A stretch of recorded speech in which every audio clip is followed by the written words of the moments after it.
কি অবস্থা তোমার? হঠাৎ এমন কথা? কি হয়েছে তোমার? আরে তেমন কিছু না, বাসা দিয়ে নাকি ছেলে দেখছে। হুম, তো কি হয়েছে?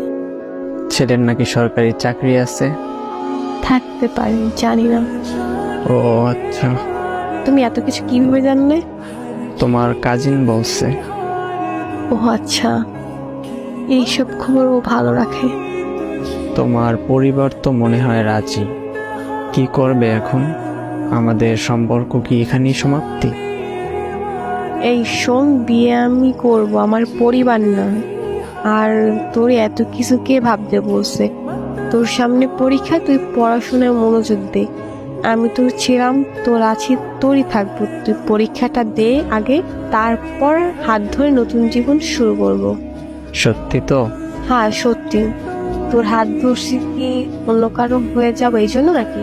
শেষ অবধি তোর সাথে থাকবো, এটা মাথায় রাখ। পড়তে যা এখন। আচ্ছা।